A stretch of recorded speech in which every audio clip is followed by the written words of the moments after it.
தொடர்ந்து மத்திய சுவிசேஷத்தை பார்த்து வந்தோம். இன்னைக்கு சற்று வித்தியாசமா யோவான் சுவிசேஷம் பார்க்கிறோம். மத்திய சுவிசேஷத்துக்கு கொஞ்சம் இடைவெளி கொடுத்துட்டு நம்ம சிந்திக்கலாம். யோவான் 21வது அதிகாரம் 159வது பக்கத்துல முதல் 14 வசனம்.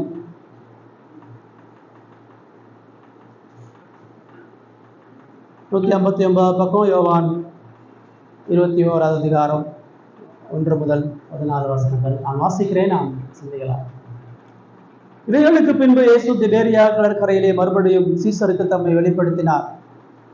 வெளிப்படுத்தின விவரமாவது, சீமோன் பேதுருவும் திதிமு எனப்பட்ட தோமாவும் கலிலேயா நாட்டில் உள்ள கானா ஊரான் ஆகிய நாத்தான்வேலும் செபதேயுவின் குமாரரும் அவருடைய சீசரில் வேறு 2 பேரும் கூடியிருக்கும் பொழுது சீமோன் பேதுரு மற்றவர்களை நோக்கி மீன்பிடிக்கப் போகிறேன் என்றார். அதற்கு அவர்கள் நாங்களும் உம்முடைய கூட வருகிறோம் என்றார்கள். அவர்கள் புறப்பட்டு போய் உடனே படவேறினார்கள். அந்த ராத்திரியிலே அவர்கள் ஒன்றும் பிடிக்கவில்லை. விடியற்காலமான போது இயேசு கரையிலே நின்றார். அவரை இயேசு என்று சீசர்கள் அறியாதிருந்தார்கள்.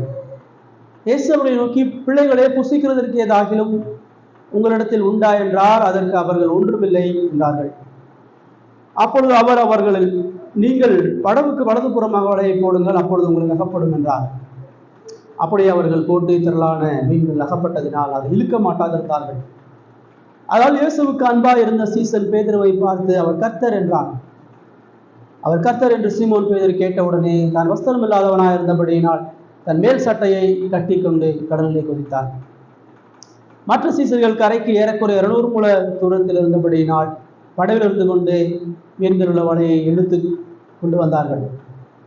அவர்கள் கரையிலே வந்திறங்கின போது கரையில் எரிப்பு போடப்பட்டிருக்கிறதையும் அதன் மேல மீன் வைத்திருக்கிறதையும் அப்பத்தையும் கண்டார்கள். இயேசு அவர்களை நோக்கி, நீங்கள் இப்பொழுது பிடித்த மீன்கள் சிலவற்றை கொண்டு வாருங்கள் என்றார். சீமோன் பேதுரு படவிலே 153 பெரிய மீன்களால் நிறைந்த வலையை கரையில் எடுத்தான். இத்தனை மீன்கள் இருந்தும் வலை கிடையவில்லை. இயேசு அவரை நோக்கி, வாருங்கள், போஜனம் பண்ணுங்கள் என்றார். அவரை கர்த்தர் என்று சீசர்கள் அறிந்தபடியினால் அவர்களை ஒருவனும் இது யார் என்று கேட்க துணியவில்லை. அப்பொழுது இயேசு வந்து அப்பத்தையும் மீனையும் எடுத்து அவர்களுக்கு கொடுத்தார். இயேசு மரித்தோரிலிருந்து எழுந்த பின்பு தம்முடைய சீசருக்கு அருளின தரிசனங்கள் இது 3வது தரிசனம். நம்ம கிறிஸ்தவ வாழ்க்கையில நிறைய பாடுகள், உபத்திரவங்கள், பாவங்கள், பலவீனங்களை சந்திக்கும் பொழுது கடவுளுடைய அன்பு உண்மையாகவே நம்முடைய வாழ்க்கையில் இருக்குதா? கடவுள் உண்மையாகவே நம்மளை கண்ணோக்கி பார்க்குறாரா? கடவுளுடைய அன்பும் தயவும் நம்முடைய வாழ்க்கையில எவ்வளோ பெருசு அப்படின்றத நம்ம அநேக வேளைகளை மறந்துடும். நிறைய நேரம் இந்த உலகத்தினுடைய பிரச்சனை, இந்த உலகத்தினுடைய கவலை, இந்த உலகத்தினுடைய போராட்டம் கடவுளுடைய மகத்துவத்தை பார்க்கக்கூடிய கண்ணை நமக்கு தர்றதில்லை. நிறைய நேரம் நம்முடைய சூழ்நிலை நிமித்தமாக தான் நம்முடைய தேவனை அணுகிறவர்களாக இருக்கிறோம். நீங்கள் ஒரு பெரிய இக்கட்டில் மாட்டோம்னா அந்த பிரச்சனைக்கான விடுதலைக்காக மட்டும் கடவுளை தேடும். ஒரு பெரிய சோர்வுக்குள்ளாக போயிட்டோன்னு சொன்னால் கடவுள் ஏதாச்சும் நமக்கு ஆறுதல் தர மாட்டாரான்னு பார்க்குறோம். ஒரு பொருளாதார நெருக்கடிக்குள்ளாக போயிட்டோன்னு சொன்னால் இதுலேருந்து என்னைக்கு கடவுள் நமக்கு ஒரு விடுதலையை கொடுப்பார்? இப்படி பல தேவைகள், சூழ்நிலையின் அடிப்படையில் நாம் தேவனை நோக்கி அநேக வேலைகளில் போகிறோம். ஆனால் வேதம் தேவனது இரக்கத்தையும் தேவனது தயவையும் தேவனது குணாசக்தியை குறித்து வெளிப்படுகிறத அநேக வேலைகள் நம்ம மறந்து விடுகிறவர்களாக இருக்கிறோம். அதை நினைவு கூறும்படியாக தான் இப்போ நம்ம மறுபடியும் திருப்ப இருக்கிறோம். நம்ம எல்லாருடைய வாழ்க்கையிலையும் சோர்வு இருக்குது, நம்முடைய எல்லாருடைய வாழ்க்கையிலையும் கவலை இருக்குது, தேவைகள் இருக்குது, பிரச்சனை இருக்குது, நிர்பந்தத்தில் சில நேரம் போகிறோம், சில நேரம் பாவ போராட்டம் இருக்குது, உலக இச்சை இருக்குது, பொருளாசை இருக்குது, ரட்சிக்கப்படாத நம்முடைய சபை மக்கள், ரட்சிக்கப்படாத நம்முடைய பிள்ளைகள், நம்முடைய குடும்ப உறவுகள், எதிர்காலத்தினுடைய பயம், நம்ம குடும்பம் என்ன ஆகும், நம்ம பிள்ளைகள் என்ன ஆவாங்க, நம்முடைய சபை என்ன ஆகும், ஊழியர் என்ன ஆகும், இப்படி எப்பயுமே நம்ம இந்த உலகத்தால் நெருக்கப்படுகிறோம். ஒரு புறம் நம்மளை மாம்சம் நெருக்குது, ஒரு புறம் உலகம் நெருக்குது, மறுபுறம் பிசாசு நம்மளை துரத்துகிறவனாக இருக்கிறான், நம்மளை வளர விடாதவனாக இருக்கிறான். இப்போ இதில் நான் எப்படி வாழ்றதுங்க? நான் கிறிஸ்துவ வாழ்க்கையில் சந்தோஷம் எப்படி இருக்கிறது? இந்த பாரங்கள் எல்லாம் கலைஞ்சி எப்படா நான் நித்தியத்துக்கு போவேன், எப்படா பரலோகத்துக்கு போவேன்? நிறைய நேரம் கிறிஸ்துவ வாழ்க்கையில் சீக்கிரமாக செத்தா பரவாயில்லையே, சீக்கிரமாக இந்த உலகத்தொட்டு கடந்தா பரவாயில்லையே நம்ம நினைக்கிறோம். ஆனால் தேவன் அது எல்லாவற்றிற்குமான பதில என்னுடைய வேதத்தில் கொடுக்குறார். நம்ம வாசிச்ச இந்த 21வது அதிகாரத்தில் நீங்கள் அதான் பார்க்குறோம். அப்போஸ்தலர்களுடைய ஒரு பெரிய சோர்வு. இயேசு 12 சீசர்களை அழைச்சு அவங்க வாழ்க்கையில அவருடைய மகத்துவத்தையும் வல்லமையையும் அவர்களுக்கு ரட்சிப்பை கொடுத்து ஒரு பெரிய ராஜ்யத்தின் பொக்கிஷத்தை கொடுக்குறாங்க. மத்தேயு 10:11 தான் பார்க்குறோம். ஒரு சீசனுக்கு கொடுக்கப்படக்கூடிய ஆசீர்வாதம். ஒரு கிறிஸ்தவனா இருக்கிறான்னு சொன்னா அவன் எவ்வளவு பெரிய மகத்துவத்தையும் உன்னதத்தையும் கடவுளுக்கு முன்பாக கொண்டிருக்கிறான். அவ்வளவு கூட்ட எருசலேமில் உள்ள அநேக ஞானிகள் மத்தியில ஒரு பாமரனான பேதையான மீனவர்களை தான் தெரிந்து கொள்கிறார். அந்த மீனவர்களுக்கு தான் கடவுள்ன்றதை வெளிப்படுத்துகிறார், தான் மேசியான்றதை வெளிப்படுத்துகிறார். எத்தனை அற்புதம், எத்தனை பிரசங்கம், எவ்வளவு மகிமை அவங்க பார்த்து ருசி பார்க்குறாங்க. கலிலேயாவிலும் எருசலேமிலும் சமாரியாவிலும் புறஜாதிகளையும் அவங்க இயேசு கூட வாழக்கூடிய ஒவ்வொரு நாளும் அவங்களுக்கு ஆச்சரியம், திகில்னா பரலோகத்திலேயே அவங்க போய் உட்கார்ந்தா கூட அந்த சந்தோஷத்தை அனுபவிக்க முடியாது. அவங்க இயேசுவோட சேர்ந்து இருக்கும்போது அவ்வளோ சந்தோஷத்தோட மகிழ்ச்சியோட வாழ்றாங்க. அவங்களுக்கு சந்தேகம் இருந்துச்சு, போராட்டம் இருந்துச்சு. ஆனாலும் கிறிஸ்து அவங்களை அரவணைக்கிறவரா, பாதுகாக்கிறவரா, பலப்படுத்துகிறவரா இருந்தார். ஆனா அவங்களால ஏற்றுக்கொள்ள முடியாத ஒன்னே ஒன்று இயேசுடைய மரணம் தான். இயேசு எப்பப்பெல்லாம் அவருடைய மரணத்தை சொல்றாரோ அவங்களால அதை அங்கீகரிக்கவே முடியும். எந்த இடத்துலையும் அவர்கள் அவருடைய மரணத்தையும் அவருடைய உயிர்ப்புதலையும் விசுவாசிச்சதா நம்ம எங்கேயுமே பார்க்கலாம். கடைசி வரைக்கும் இவர் சாக மாட்டாரு, இவர் நமக்கு தாவீதை போல ஒரு ராஜாவா ரோம அரசாங்கத்தை ஆட்சி அகற்றி எருசலேம்ல ராஜாவா உட்கார போறான்னு பார்த்துட்டு இருந்தாங்க. அவருடைய கைது, ஆனா அவரு ஒவ்வொன்றையும் தெளிவா கெத்செமனேல இருந்து எல்லாத்தையும் தெளிவா அவங்க சொல்லிட்டே இருக்காரு என்ன நடக்க போகுது. அவர் கைது பண்ணும் பொழுது அவங்க நில குனிஞ்சு போறாங்க. உயிரையே கொடுப்பேன்னு சொன்னவங்களும் அவரை விட்டு ஓடி போறாங்க. அவர் சொல்லிய வண்ணமாக பாடுபட்டு அவமானப்பட்டு நிந்தையோடு யாரை மகிமையா பார்த்தாங்களோ, யாரை உயர்வா பார்த்தாங்களோ, யாரை வல்லமையுள்ள தேவனா அரசரா பார்த்தாங்களோ, இப்போ அவங்க கண்ணுக்கு முன்னாடி அவமானப்பட்டு துக்கப்பட்டு அவங்களுடைய நம்பிக்கையெல்லாம் உடஞ்சு போச்சு, அவங்களுடைய சந்தோஷம்லாம் பறிக்கப்பட்டுருச்சு, அவங்களுடைய சமாதானம்லாம் எடுக்கப்பட்டு இயேசு சிலுவையில ரத்தம் சிந்தி அவமானத்தோட மறிச்சிட்டார். இதை அவங்களால கிரகிக்குவதற்கே பல நாட்கள் ஆச்சு. அவர் மறிச்சிட்டாரான்றார். அவர் மறிச்சு சொன்னபடி 3ஆம் நாள் உயிர்த்தெழுந்தார். அதை அவர் இருக்கிறப்பே சொல்லிட்டார்ல, உயிரோட வரப்போறேன். அதையும் அவங்க நம்பல. கல்லறை திறந்திருக்குது, அப்பயும் அவங்க நம்ப முடியல. அவரே உயிர்த்தெழுந்து 3 முறை சாட்சி கொடுக்கிறார். நான் வாச்ச இந்த பகுதி 21:14 தான் சொல்லுது. இயேசு மரித்தோர் இருந்த பின்பு தம்முடைய சீசருக்கு அறிந்த தரிசனங்களில் இது 3வது தரிசனம். 1 முறை 2 முறை இல்லை, 3 முறை அவங்க வாழ்க்கையில தொடர்ந்து இயேசு தன்னை வெளிப்படுத்திட்டே இருக்கிறார். உயிர்த்தெழுந்து மகிமையான சரீரத்தோடு அவங்க நடந்து போகும் பொழுது அவங்களோட தரிசனமாய் பேசுறாரு. அவங்க அறை வீட்டுக்குள்ள இருக்கும் பொழுது, கதவு பூட்டப்பட்டு இருக்கும் பொழுது அங்க வந்து அவங்களோட பேசி ஆறுதல் படுத்துறாரு. இதை எதையும் இது எல்லாத்தையும் அவர் காண்பிச்சு அவங்கள பலப்படுத்துறார். நீ சோர்வுக்குள்ளாகாத, உனக்கு இப்ப கஷ்டம் இருக்குதா, உனக்கு இப்ப கவலை இருக்குதா, நான் உன் கூட இல்லைன்னு உனக்கு இக்கட்டு இருக்குதா, நான் கூட இல்லாதனால உனக்கு சந்தோஷம் இல்லாம இருக்கிற, நீ மாம்சத்தின்படி வாழ்ற, நீ உலகத்தை குறித்து பயப்படுற, இயேசுவை போல தண்டிச்சிருவாங்களா நம்மளன்னு பயந்துதான் கதவை கூட்டிட்டு உட்கார்ந்துருக்கிறாங்க. நம்மளையும் கைது பண்ணிடுவாங்களோ, நமக்கு ஆபத்து நேங்கிறமோன்னு பயந்துட்டு இருக்காங்க. இயேசுவை மேன்மையா அவங்களால என்ன முடியல. இயேசு விட்டுட்டு போன அந்த ஊழியத்தை அவங்களால செய்ய முடியல. அவர் கலிலேயாவுல போய் காத்துருங்க, உங்களுக்கு நான் ஆவியானவரை தேற்றவர்களாக அனுப்புவேன், அவரால் நீங்க பலப்படையும் பொழுது எனக்கு சாட்சிகளா இருப்பீங்கன்னு கட்டளை கொடுக்குறாரு.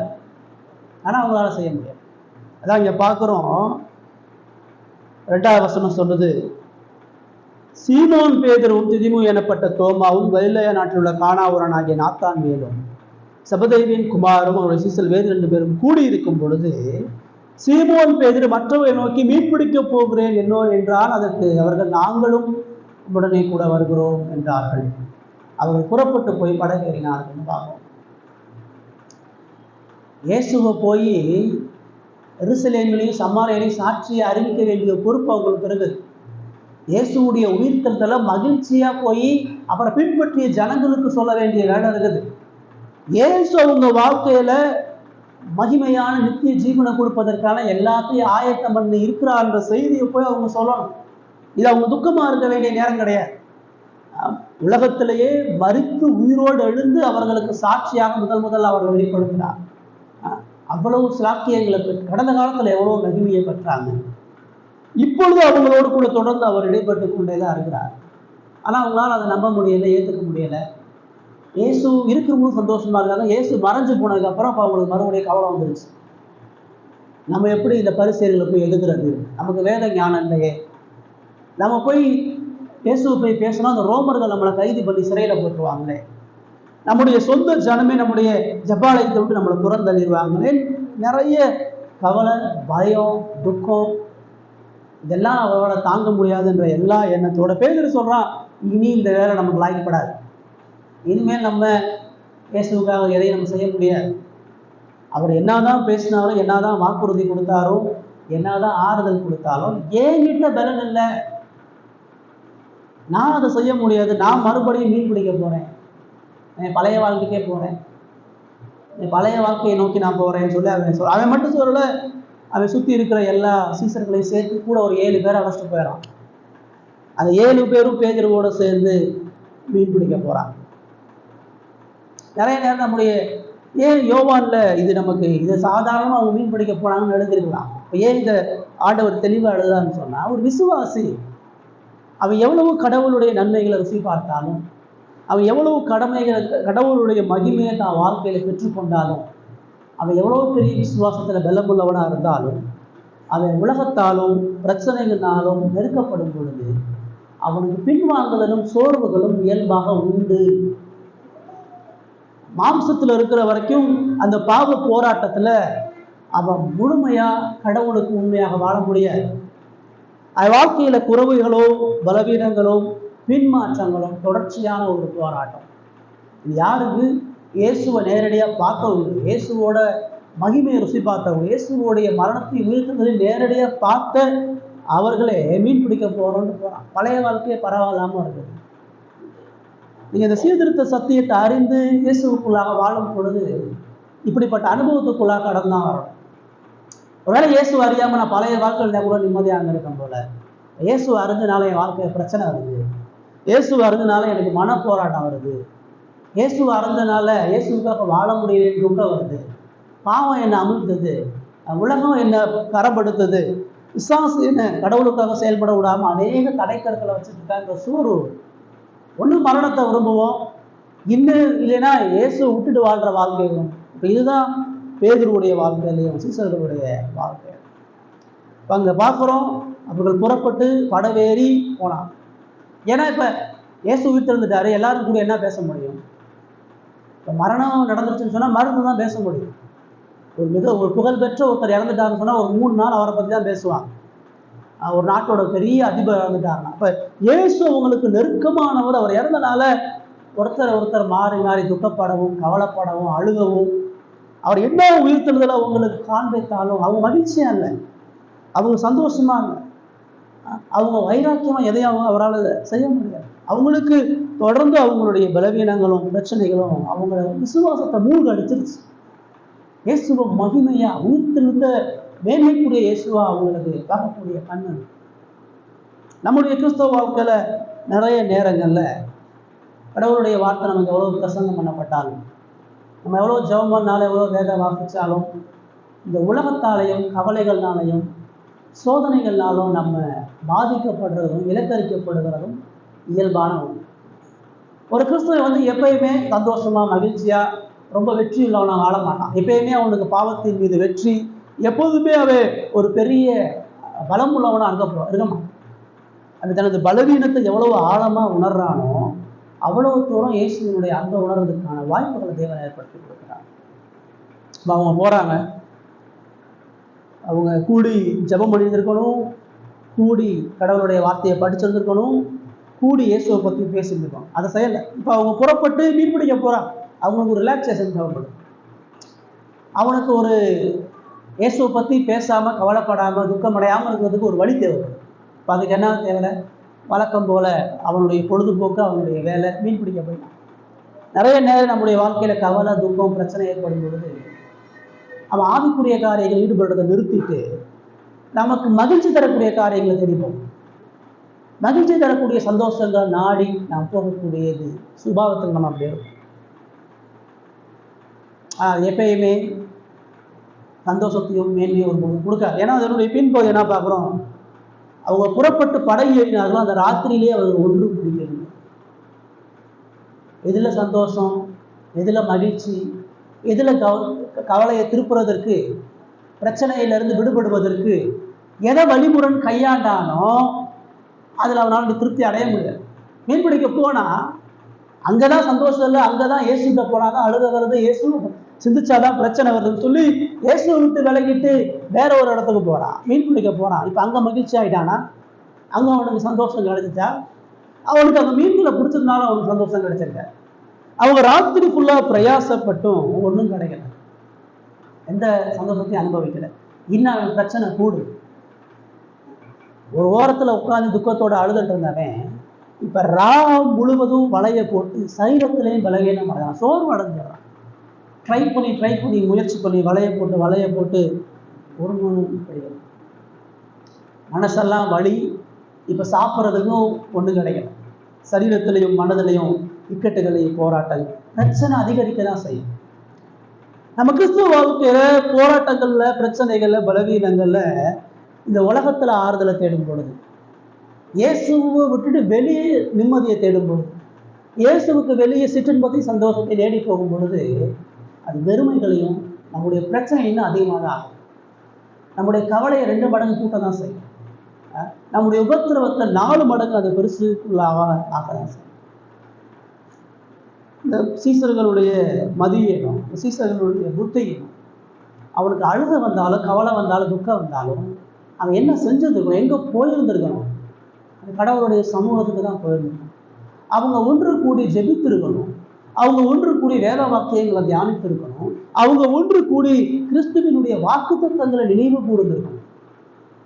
இப்போ கவலைக்கு, பிரச்சனைகளை, பாடுகள்ல ஆவிக்குரிய கடமைகளையும் ஆவிக்குரிய பொறுப்புகளையும் வழிகளுக்கு போயிடக்கூடாது. பிரச்சனைகளை இன்னும் அதிகமா, உபத்திரவங்களை இன்னும் அதிகமா, இக்கட்டுகளை இன்னும் அதிகமா உபவாசத்தோட, ஜெபத்தோட, கண்ணீரோட கடவுளை கிட்டி சேரணும். வலியும் பிரச்சனையும் அதிகமாகும் பொழுது அது தீர்க்கிற நம்மகிட்ட தான் போகும். வியாதி அதிகமான டாக்டர் போய் பார்க்கணும். வியாதி அதிகமான சினிமா தேட்டரில் போய் உட்கார முடியுமா? உயிர் போன்ற வியாதியா இருக்கும் பொழுது நான் போய் ஒரு பொது நிகழ்ச்சியை கலந்து கொள்ள முடியுமா? யாரு குணப்படுத்த முடியுமோ அங்கதான் நான் போய் நிற்கணும். அப்ப கவலை பிரச்சனை அதிகரிக்கும் பொழுது நான் என்ன செய்யணும்? இயேசுக்கு தான் போயாகணும். இயேசு இருக்கிற இடத்துக்கு போகணும், இயேசுனுடைய சத்தம் கேட்கிற இடத்துக்கு போகணும், இயேசுனுடைய வார்த்தைக்கு செவி கொடுக்கணும், இயேசுனுடைய வாக்கு தத்துவங்களை பற்றிக்கொள்ளும். உன் வாழ்க்கையில அதெல்லாம் சொன்னா நீங்க மனந்திருந்து. கவலைகளுக்கு உலகம் தீர்வு கிடையாது. உங்களுடைய பிரச்சனைகளுக்கு உலகம் விடுதலை தராது. உலக சிற்பிலும், உலக பொழுதுபோக்களும், உலகத்தினுடைய எதுவும், குடும்பமோ எதுவோ உங்களை திருப்திப்படுத்தாது. உபத்திரவங்கள், பிரச்சனை, கவலை, இக்கட்டு, வியாதி, எல்லா நெருக்கடிகளுக்கும், பாவ பிரச்சனை, கவர்ச்சி, இச்சை, எல்லாத்துக்கும் ஒரே ஒரு விடுதலை கடவுளுடைய சமூகம். இயேசுவை தவிர வேற எங்கேயும் நிம்மதி இல்லை, இயேசுவை தவிர எங்கேயும் விடுதலை இல்லை, இயேசுவை தவிர எங்கேயும் ஆறுதல் கிடையாது. போனாங்க, ஒன்றும் பிடிக்கல, நம்ம தப்பாக ஒரு முடிவு எடுத்துட்டோம், நாங்கள் தவறான ஒரு தீர்மானத்தை எடுத்துட்டோம், தப்பு செஞ்சுட்டோம், நமக்கு மகிழ்ச்சி சமாதானத்தை இழந்துட்டு எங்கேயோ ஏமாந்துட்டோம்னு சொல்லி மறுபடியும் அவர்கள் கலிலேயாவுக்கு வந்து மறுபடியும் அவர்கள் கடவுள் கொடுத்த, இயேசு கொடுத்த அந்த வாக்கு தத்துவத்துக்கு பற்றி கொண்டவர்கள், அவருடைய கட்டளைகள் கீழ்ப்படிஞ்சாங்களா? இல்லை. அவன் இரவு முழுவதும் அவனுக்கு மீன் பிடிக்கனாலும் அங்கேயே தான் இருக்கிறான். இரவு முழுவதும் மீன் இல்லாமல் கடல்லையே தான் சாக பார்க்கிறானே ஒழிய மனம் திரும்புவதற்கான எதையும் செய்யல. விசுவாசி அவங்களுடைய வாழ்க்கையை சரியா நீங்க புரிந்து கொள்ளணும். பாவமும் பிரச்சனையும் நம்மளை அழுத்தி மூழ்கடிக்கும் பொழுது மனம் திரும்புதல் என்பது ஒரு பொழுதும் நம்மிடத்திலிருந்து வர்றதல்ல, அது கடவுளுடைய இரக்கத்தின் செயல். கடவுளுடைய தயவு இரக்கத்தை கேட்கும். நம்மளால மீட்க முடியாது, நம்மளால நம்முடைய சுபாவத்திலிருந்து நம்மளை விடுதலை தர முடியாது, நம்மளால நம்முடைய பழக்க வழக்கத்திலிருந்து நம்மளால காப்பாற்றிக் கொள்ள முடியாது, நம்மளுடைய எந்த விதமான பாவத்தையும் மேற்கொள்வதற்கான பலன் நம்மிடத்துல இல்லை. ஆனால் தேவ சமூகத்துல கிருபை காண்பி கெஞ்ச 4வது வசனம் தான் சொல்லுது, விடியற் காலமான போது இயேசு கரையிலே நின்றார். அவர் தான் வரார்.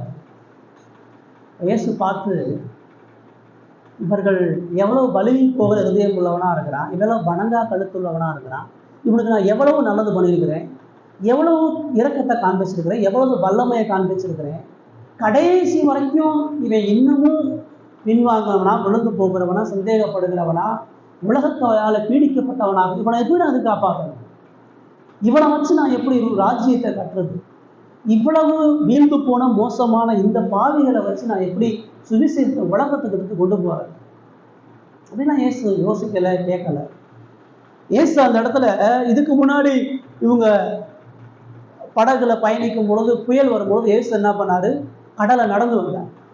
பிரச்சனைகள் மத்தியில் தனது வல்லமையை காண்பிச்சார். ஆனா இங்க இயேசு கரையில நிற்கிறார். எல்லா நேரமும் ஒரே மாதிரி நம்முடைய பிரச்சனைகளுக்கு தீர்வு கிடையாது. எல்லா நேரமும் நம்ம எதிர்பார்க்கிறபடி நம்முடைய பிரச்சனை போகாது. மீன் இல்லைன்னு அதிசயமா அற்புத விதமா இயேசு அங்க ஒரு செயல் செய்யணுன்ற எந்த நிர்பந்தமும் எந்த கட்டாயமும் கிடையாது. இயேசு கரையில நிற்கிறாரு, இயேசு காத்திருக்கிறார். எவ்வளவு நேரம் நீ கடலுக்குள்ளேயே இருப்ப, எவ்வளவு நேரம் நீ மீனை போட்டு வெறும் படகுல இருப்ப, நீ கரைக்கு வந்துதானே ஆகணும். கடல்லையே வாழ்க்கையை நீ போக்க முடியாது, நீங்க வந்துதானே ஆகணும்னு சொல்லி அவர் காத்திருக்கிறார். நிறைய நேரம் நம்முடைய வாழ்க்கையிலையும் கடவுள் நம்ம பாவம் செய்யும் பொழுதும், நம்ம விசுவாசத்துல பலவீனப்படும் பொழுதும், கவலைகள்னால் நெருக்கப்படும் பொழுதும் நம்ம பிரச்சனையை அவர் போக்குறதில்லை. ஆனால் மனம் திரும்புவதை எதிர்பார்க்கிறார். அவருடைய சமூகத்துக்கு வருவதை அவர் எப்பொழுதும் எதிர்பார்க்கிறார். கரையை நோக்கி அந்த படகு வர அவர் விரும்புகிறார். இனிமேல் தாங்கள் நினைச்சது ஒன்று நடைபெறாது, இனி கரைக்கு போகிறதா ஒரே வழி என்பதை அவர்கள் அறிந்து வருவார்கள் என்கிற சிந்தையோடு காத்திருக்கிறார். ஒரு புறம் மனம் திரும்புதல் கடவுளுடைய கிருபையா இருந்தாலும் மனித பொறுப்பு அது ஒரு பொழுது நிராகரிக்கிறது. கடவுள் அவர்களுக்கு அவர்களுடைய வெறுமையை குறித்து, அவர்களுடைய பாவத்தை குறித்து, பலவீனங்களை குறித்து எச்சரிப்பை கொடுத்தார். ஆனால் அவர்கள் கிறிஸ்துவை தேடி வர வேண்டியது அவர்களுடைய பொறுப்பு. கிறிஸ்துவை தேடி அவர்கள் வந்து விடுதலைக்காக கெஞ்ச வேண்டியதும், வேண்டுதல் செய்ய வேண்டியதும், ஒப்புரவாகுவதும் அவருடைய பொறுப்பை நீங்க செய்றீங்களா?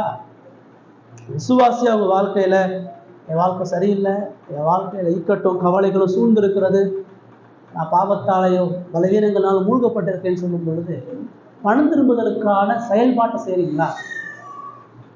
மனம் திரும்புதலுக்கான எந்த செயலையும் செய்யாம ஒரு பொழுதும் நம்முடைய வாழ்க்கையில மாற்றமும் விடுதலையும் நடக்காது.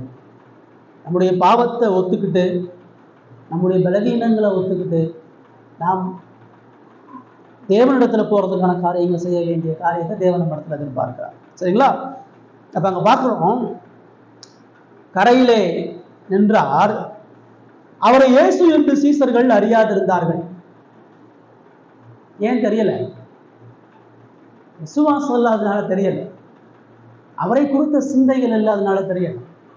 அவர் மகிமையான உயிர்த்ததோட கரையில காத்திருக்கிறார். வேற யாரோ நினைச்சுதான் பார்க்கிறாங்க. விசுவாச வாழ்க்கையில கவலைகள் சூழ்ந்து இருக்கும் பொழுது இயேசுவை பார்க்கிற கண்ணு இருக்காது. பிரச்சனைகளையும் பலவீனங்களும் சூழ்ந்து இருக்கும் பொழுது இயேசு மகிமையை தெரிய மாட்டார். இயேசுவோட ஐக்கியப்பட்டாதான் இயேசுவினுடைய மகிமையை உணர முடியும். இயேசுவோட நெருங்கி போனாதான் இயேசுவினுடைய அன்பின் ஆழத்தை உணர்வு. பைபிளும் மூடி வச்சுட்டு நீங்க எப்படி உங்க பிரச்சனை தீர்க்க முடியும்? ஜெபம் பண்ணாம எப்படி உங்களுக்கு ஆறுதல் கிடைக்கும்? கடவுளுக்கு செய்ய வேண்டிய எந்த ஆவிக்குரிய கடமைகளை செய்யாம ஒரு பொழுதும் கடவுளுடைய அன்பையும் மகிமையும் ஒரு பொழுதும் காண முடியாது. அவர் ஒரே மாதிரி தான் இருக்கிறார். அவர் தன்னை மறைச்சு வெளிப்படுத்தல, அவர் தான் ரூபத்தை மாற்றி வேஷம் மாறி நிக்கல. அவர் உயிர் தெழுந்த இயேசுவாதான் இருக்கிறார். அவங்களுக்கு அவரை பார்க்கிற கண்ணு இல்லை. உங்க பாவமும் உங்களுடைய பின்மாற்றுதலும் பலவீனமும் இயேசுவினுடைய மகிமையை பார்க்க முடியாம, இயேசுவினுடைய விடுதலையை பார்க்க முடியாம, இயேசுவினுடைய அன்பை உணர முடியாத குருட்டாட்டத்தில் கொண்டு போய் நிறுத்திடும். அதனால எப்பயுமே விழுந்த அடுத்த நொடி கடவுளுடைய சமூகத்துக்கு ஓடிடணும். பாவம்ன்றது எப்போ உணர்த்தப்படுகிறதோ அப்போ மன்னிப்புக்கு ஓடிடணும். தவறுன்னு எப்போ நமக்கு எச்சரிக்கப்படுகிறதோ அப்போ முழங்கால் படிக்கிட்டு மன்னிப்பை கேட்கணும். அதை நம்ம செய்யலைன்னு சொன்னா, தொடர்ந்து இருளில் பழக்கப்பட்டு நடந்தோம்னு சொன்னா, தொடர்ந்து பாவத்தை துணிகரமா செஞ்சோம்னு சொன்னா மீட்பையும் விடுதலையும் அன்பையும் ஒரு பொழுது பார்க்க முடியாது. இப்போ அவங்க வர்றாங்க, கரைக்கு வராங்க. இயேசு 5ஆம் வசனத்துல பேசுறார். துன்மார்க்கர்களே, துரோகிகளே அவர் பேசுறார். பின்வாங்கியவர்களே, முரட்டாட்டம் கொண்ட மக்களே, எவ்வளவு வெளிப்படுத்தினாலும் துரோகியா இருக்கீங்களே, அப்படிதான் அவர் பேசியிருந்திருக்கணும், அப்படிதான் அவர் சொல்லியிருந்திருக்கணும். ஆனா ஏசு அங்க சொல்றாரு, பிள்ளைகளே, புசிக்கிறதற்கு ஏதாவது உங்களிடத்தில் உண்டாங்க. எந்த கோபமும் இல்லை, எந்த வருத்தமும் இல்லை, எந்த எச்சரிப்பும் இல்லை, எந்த கண்டிப்பும் இல்லை. அந்த துரோகத்திலையும் அவர்களுடைய பின்வாங்குதலையும் அவர்களுடைய மதியீனத்திலையும் அவர்களுடைய பாவ சுபாவத்தின் மத்தியிலையும் இயேசு அவர்களுக்கு தனது அன்பை முன்வைக்கிறார், தனது அக்கறையை முன்வைக்கிறார். அவர் பிள்ளைகளேன்னு கூப்பிடுறார். நீ கீழ்ப்படியாம போனாலும் இன்னமும் என்னோட பிள்ளை தான். நீ பின்வாங்காம கடல்ல போய் உட்கார்ந்தாலும் இன்னமும் நான் உனக்கு தகப்பன் தான். என் வார்த்தையை விட்டு மீறி நீ ஆழத்துல போய் உட்கார்ந்து வலை போட்டுட்டு இருந்தாலும் என்னுடைய பிள்ளைன்ற அதிகாரத்திலேருந்து அங்கீகாரத்திலேருந்து நீ விட்டு போறது. நீ எவ்வளவு துரோகம் செஞ்சாலும் உனக்கு நான் எப்பயுமே அப்பா தான். அதை மாற்ற முடியாது. என் பிள்ளை வளர்ந்து எவ்வளோ பாவம் பண்ணாலும் துரோகம் பண்ணாலும் அது என் பிள்ளைன்ற அடையாளத்தை வரும்பொழுது இழக்காது.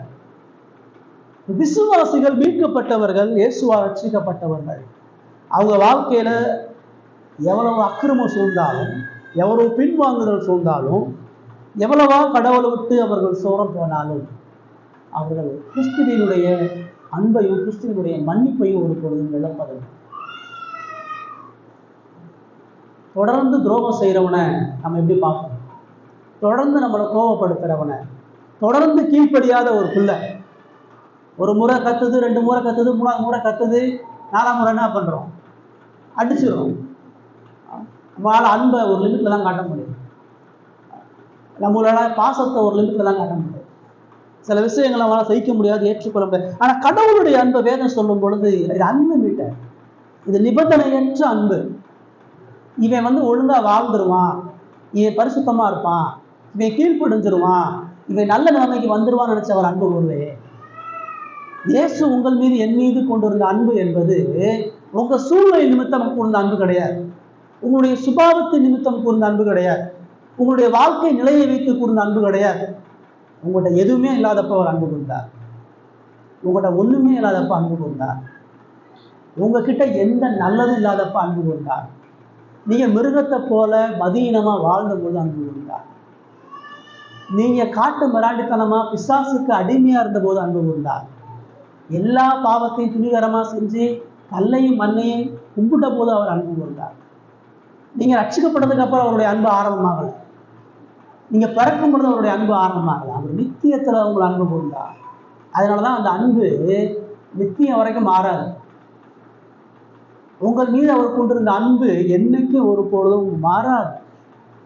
கோபப்பட வேண்டிய பேதுருட்ட, எரிச்சலை காட்ட வேண்டிய சீசகர் இடத்துல எவ்வளவு புத்தியீனமா இருக்கிற, ஏன் இப்படி இருக்கிற, ஏன் அப்படி இருக்கிற, எந்த கோபமும் இல்லாம பிள்ளைகளே என்னப்பா சாப்பிட என்ன இருக்குன்னு கேட்குற, கடல்ல போனியே வலை போட்டியே எனக்கு சாப்பிட கொண்டு வந்திருக்கியா, நான் எதுவும் உங்க கூட சேர்ந்து சாப்பிடலாமா, 2 பேரும் சேர்ந்து ஐக்கியப்படலாமா, 2 பேரும் சேர்ந்து சமாதானம் அடையலாமான்றதான் கேட்குறான். போறோம் வரவன்ட்ட போய் சாப்பிடலாமான்னு கேட்க முடியுமா? நெருங்கிய பலகார பார்த்தா சாப்பிடலாமா, வரீங்களா, சேர்ந்து சாப்பிடலாமான்னு கேட்க முடியும். இப்ப அவர்களில் ஒருவராக இருந்து இயேசு அந்த உறவை கட்டுறாரு.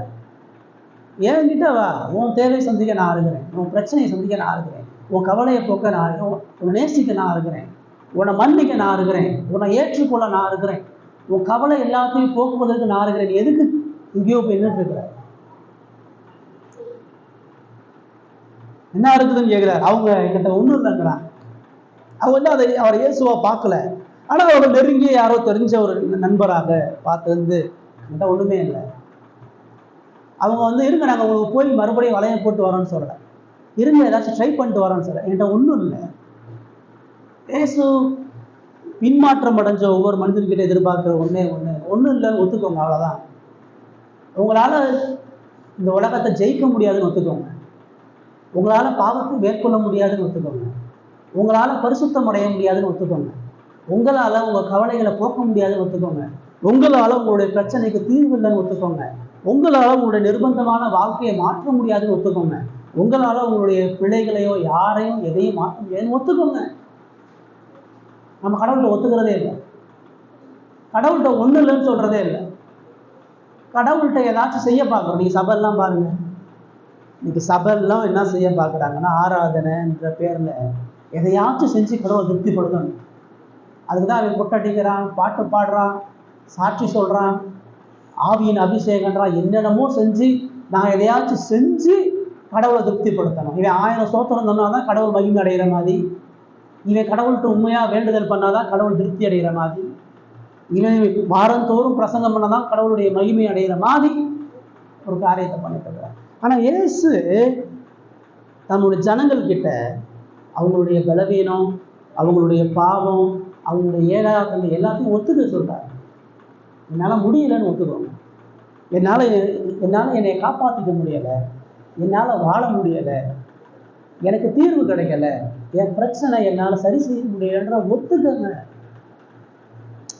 ஒத்துக்கிறோமா? நம்ம ஆண்டவருடைய சமூகத்தில் போய் நம்முடைய இயலாத நிலைகளை சொல்கிறோமா? நம்முடைய பரிசுத்தமாகுதலுக்கும் நம்முடைய காரியங்களை ஆண்டவர்கிட்ட ஒப்பு கொடுக்குறோமா? அவங்க ஒன்றும் இல்லைன்னு சொன்ன உடனே ஒன்றும் இல்லையா, சரி போங்கன்னு சொல்றாரு.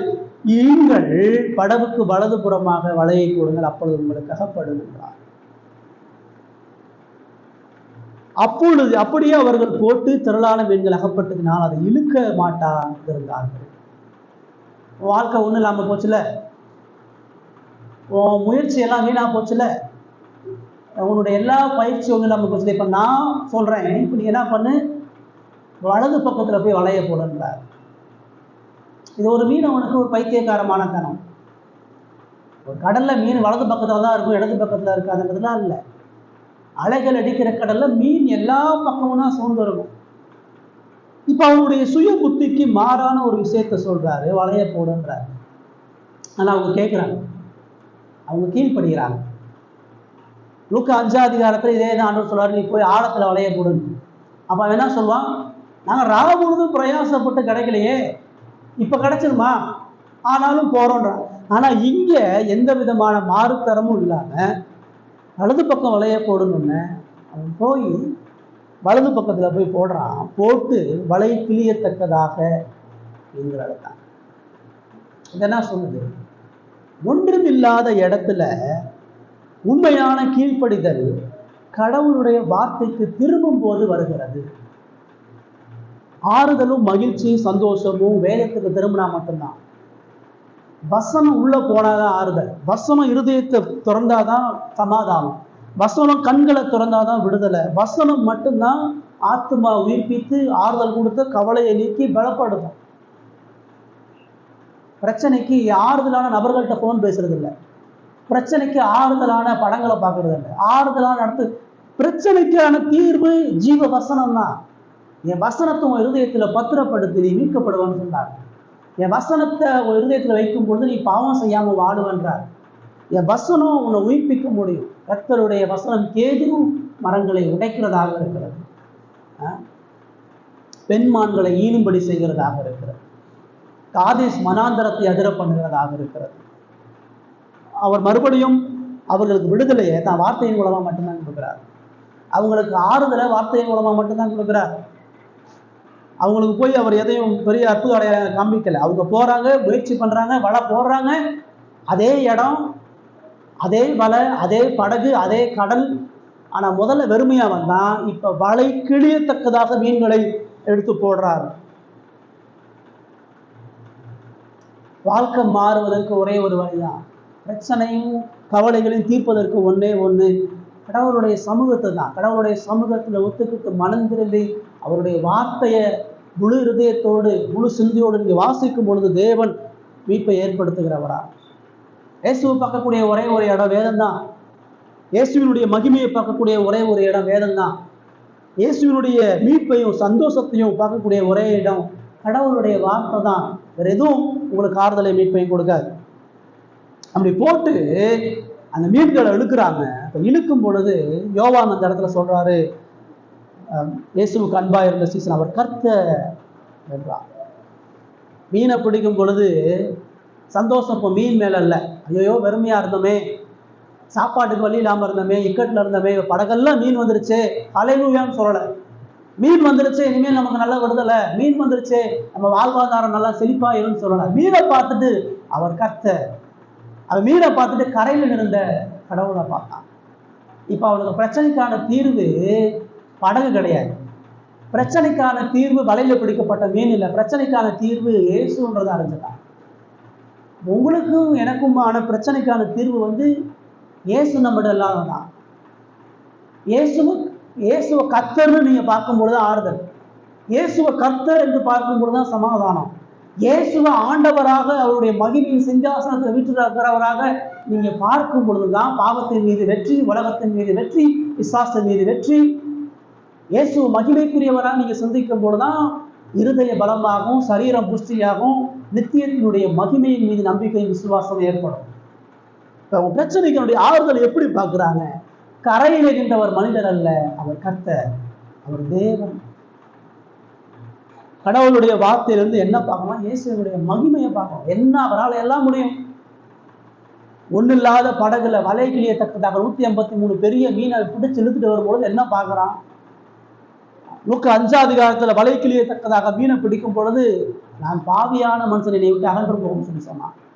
இந்த இடத்துல யோவான் சொல்றான், அவர் கர்த்தர்னு சொன்ன உடனே சீமோன் பேதுரு தான் வஸ்திரம் இல்லாதவனா இருந்த உடனே தன் மேல் சட்டையை போட்டு கடல்ல குதிச்சு வேகமா ஓடி வர்றான். பழைய கர்த்தர்னு சொன்ன உடனே அந்த பாஸ்ட் எல்லாம் ஞாபகத்துக்கு வருது. எவ்வளவு வல்லமுக்க தேவனை விட்டு போயிட்டோம், எவ்வளவு வல்லமுக்கு இயேசு விட்டுட்டு போயிட்டோம், எவ்வளவு மகிமையான இந்த கடவுளை விட்டு போயிட்டேன்ற அடுத்த சிந்தனையில படகை விட்டு போட்டை விட்டு வஸ்திரம் இல்லாம ஒரு ஆடையை போட்டுக்கொண்டு வேகமா கரையை நோக்கி ஓடுறான். இருதயம் இயேசுவோட சேர்ந்து இல்லாததனுடைய விளைவை உணர்ந்து அவரை பார்க்கணும், அவர்கிட்ட பேசணும், அவர்கிட்ட மன்னிப்பை பெறணும், அவர்கிட்ட ஐக்கியப்படணும், அவர்கிட்ட ஒப்புரவாகன்ற ஆதங்கம். அவருக்கு பிரச்சனை என்ன ஆயிடுச்சு? பிரச்சனை உலகம் இல்லை, பிரச்சனை சரீரம் இல்லை, பிரச்சனை சமுதாயம் இல்லை, பிரச்சனை எனக்கும் இயேசுக்கும் பிடிச்சிக்கிட்டான்.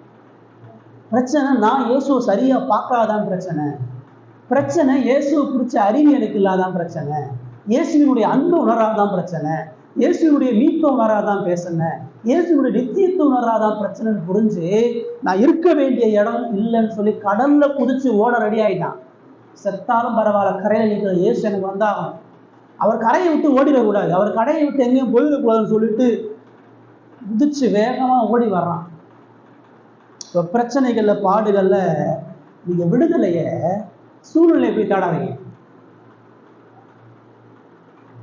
ரட்சிக்கப்படாத என் மனைவி பிள்ளை மனம் திரும்பிட்டா எனக்கு பிரச்சனை போயிருங்க, என் உடம்புல இருக்கிற வியாதி சரியாயிடுச்சுன்னா எனக்கு பிரச்சனை போயிருங்க,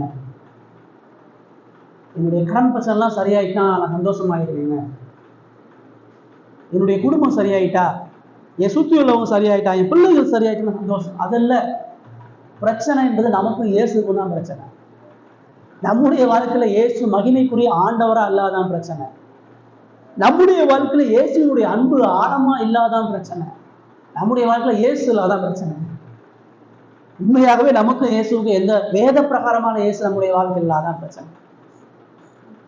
இயேசு உங்க இருதயத்துல மேன்மைக்குரியவரா, முதலிடத்துல மகிமைக்குரியவரா இருந்தான்னு சொன்னா கடல்ல குதிச்சு உடனே சீமோனை போல உலகம் வேணாம், பொருள் வேணாம், படிப்பு வேணாம், எதுவும் வேணாம், அவர் மட்டும்தான் வேணாம் ஓடி வந்திருப்பீங்க.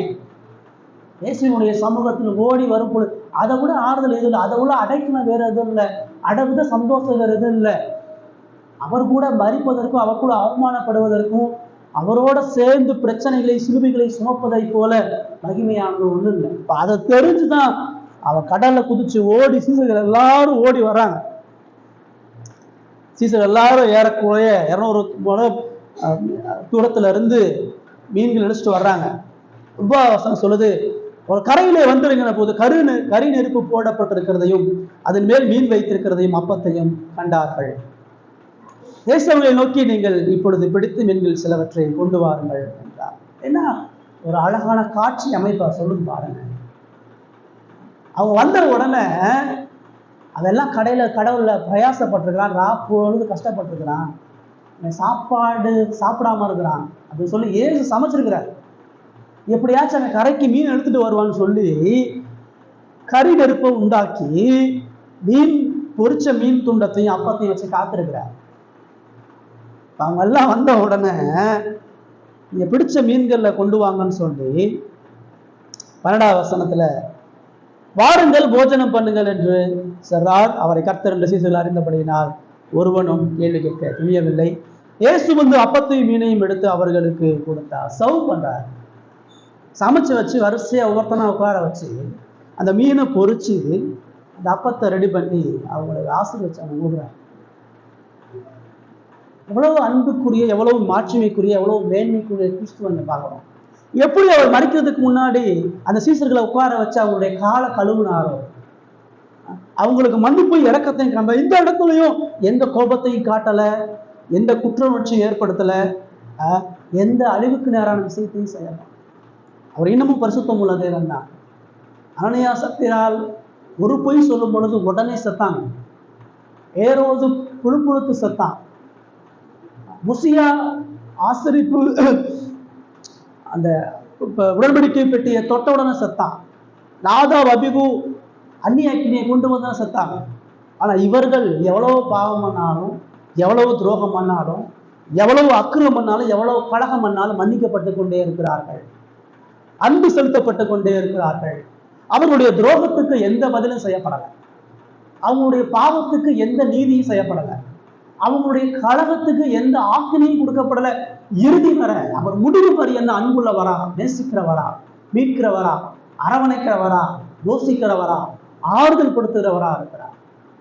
நீ எவ்வளவு துரோகம் பண்ணு, நீ எவ்வளவு அக்கிரமாப்போ, எவ்வளவு பின்வாங்கிப்போ, எவ்வளவு என்னை விட்டு ஆழமாப்போ, நான் உன்னை தேடி வந்துட்டே இருப்பேன். நான் உன்னை நேசிச்சுட்டே இருப்பேன். உன்னை போஷிச்சுட்டே இருப்பேன். உன்னை ஆறுதல் படுத்திட்டே இருப்பேன். உன்னை தூக்கி எடுத்துட்டே இருப்பேன். உன்னை நித்தியத்துல கொண்டு போய் வந்து சேர்த்துட்டே இருப்பேன். உங்களை கூப்பிட்டு அரவணைச்சு சாப்பிடுங்கன்னு பசிக்கு சாப்பாடு கொடுத்து அன்பை இறக்கத்தையும் காண்பிக்கிறான். அவங்க எல்லாரும் அந்த மகிமைக்குரிய இயேசுவினுடைய அன்பை கண்டு திளைத்து போய் அங்க நினைக்கிறான். இதுதான் உண்மையான இயேசுவுக்கு அவருடைய ஜனங்களுக்கும் உள்ள உறவு. நம்முடைய வாழ்க்கையில ஒருவேளை இயேசுடைய வாழ்க்கையை போல இக்கட்டுகள், பிரச்சனை, கவலை எல்லாம் சூழ்ந்திருந்தாலும், ஆறுதலற்று நீங்க இருந்தாலும், பலவீனங்களும், சரீர வியாதிகளும், குடும்ப பிரச்சனைகளும், இந்த உலகத்தினுடைய சூழ்நிலை நெருக்கப்படாது, ஒன்னே ஒன்று பாருங்க, இயேசுவை நோக்கி பாருங்க. இயேசுனுடைய அன்பு எவ்வளோ, அவரை குறித்து சந்தேகப்படாது. கடவுளை வாழ்க்கையில் செஞ்சிருவாரா, இந்த பிரச்சனையை சரி பண்ணிடுவாரா, இந்த வியாதியை போக்கிடுவாரா, இந்த இக்கட்டுகளை சரிப்படுத்திடுவாரா? பசிய உடலையே கடலையே அசைச்சு அவங்களுக்கு போஷிச்சாரு. அவங்கள உட்கார வச்சு அவங்களுக்கு சர்வ் பண்ணாரு. அவங்கள திக்கட்டுலாம் உடலை. நீங்க என்ன நினைக்கிறீங்க? அவர் என்னை கண்டுக்க மாட்டாரு, என்னை வாழ்க்கையில நெருக்கிட்டு இருக்கிறாரு. தாவீது சொல்ல, நான் மரண பள்ளத்தாக்குல போனாலும் அவரது கோலம் அவரை தடையும் தேற்றும். அக்கினி சூழல போனாலும் அவர் இருக்கிறார். சிங்க கபில போனாலும் அவர் இருக்கிறார். இங்க யாரும் அக்கினி சூழல இருக்கிறீங்களா? யாரும் சிங்க கபில இருக்கிறீங்களா? யாரும் சிலுவையில தொங்கிட்டு சிலுவையில தொங்கிட்டே இருந்தாலும் அவனுக்கு ஆறுதல், நித்திய ஜீவனை கொடுப்பதற்கு அவர் வல்லமை உள்ளவரா இருக்கிறார். அவரை போல பாடுகளை, அவமானத்தை நீங்க சந்திக்கல. எத்தனையோ இரத்த சாட்சிகளை மறுத்தது போல நீங்க மறிக்கல. கடந்த வாரம் ஒரு 30 வயசு ஒரு ஊழியக்காரர் அமெரிக்க தேசத்துல அவருடைய மரணத்தை சீரியெல்லாம் நீங்க பாத்தீங்க. யூனிவர்சிட்டியில அந்த மக்கள் மத்தியில இந்த லெஸ்பியனுக்கு எதிராக, ஹோமோசெக்ஸுக்கு எதிராக, கிறிஸ்தவ குடும்பத்தினுடைய கட்டமைப்பு குறித்து வேத பிரகாரமா பேசிய ஒரு மனுஷன் ஒரு நொடி உயிர் போயிடுச்சு. உங்களுடைய வாழ்க்கை நிதர்சனம் இல்லாத வாழ்க்கை, இயேசுவுக்காக வாழ்ற வாழ்க்கை, இயேசுவோட சேர்ந்து வாழ்ற வாழ்க்கை, இயேசுவினுடைய அன்பினால திளைக்கிற வாழ்க்கை, இயேசுவினுடைய மன்னிப்பு ருசி பார்க்கிற வாழ்க்கை, இயேசுவினுடைய மகிமைக்கு முன்பாக சரணாகதி அடைகிற வாழ்க்கை நீங்கள் நான் வாழ்றோமா? பிரச்சனை அவர்கிட்ட போய் கொண்டு போய் சொல்லுங்க. அவருடைய பாதத்துல வைங்க. அவர்கிட்ட அறிக்கை செய்யுங்க. அவர் கரையில உங்களுக்காண்டி காத்துட்டு இருக்கிறார். நீங்க மனம் திரும்பும்படியாக காத்துட்டு இருக்கிறார். உங்களை பலப்படுத்தும்படியாக காத்திருக்கிறார். உங்களை ஆறுதல் படுத்தப்படும்படியாக காத்திருக்கிறார். உங்களுக்காக உயிரையே கொடுத்தவர் இந்த உலகத்துல இருக்க பிரச்சனை தீர்க்காம விடுவாரா? உங்களுக்காக ரத்தம் சிந்தி சாபத்தை சம்பாதிச்சவர், உங்களுக்காக அவமானத்தோடு சிலுவையில மறிச்சவர் இந்த அற்பமான இந்த உலகத்தினுடைய காரியங்களை கைவிட்டுருவாரா? அவங்கள அற்பமான இந்த உலக பிரச்சனை மூழ்கடிக்க விட்டுருவாரா? அவ்வளவுதான் அவர் மீதான உங்களது நம்பிக்கையா? இயேசுவினுடைய அன்பு பெருசு. இயேசுவினுடைய அன்பு சூழ்நிலை சார்ந்தல்ல. இயேசுவினுடைய அன்பு குணாதிசயம் சார்ந்தல்ல. இயேசுவினுடைய அன்பு மனித சிந்தனையின் அடிப்படையில் இல்லை. அது நித்தியமான மேலான மகிமைக்குரிய அன்பு என்பதை புரிந்து இந்த மகிமையான கிறிஸ்துவினுடைய நாமத்தை விசுவாசிச்சு பற்றி கொண்டு அவரிடத்துல ஒப்புரவாகும், அவரிடத்துல அறிக்கை செய்வோம், அவரிடத்துல அன்பை கேட்போம், இரக்கத்தை கேட்போம், அவரை நேசிப்போம், அவரிடத்துல மன்னிப்பை இரக்கத்தை கண்டு ஒப்புரவாகும், அவரை தேடி போவோம். அவர் நம்முடைய வாழ்க்கையினுடைய எல்லா பிரச்சனைகளையும் தீர்ப்பார், ஆறுதல் படுத்துவார், அன்பை வெளிப்படுத்துவார், மன்னிக்கிறதற்கு தயவுள்ளவராக இருக்கிறார் என்பதை புரிவோம். கர்த்தர் இந்த வார்த்தைகளை ஆசீர்வதிப்பார்.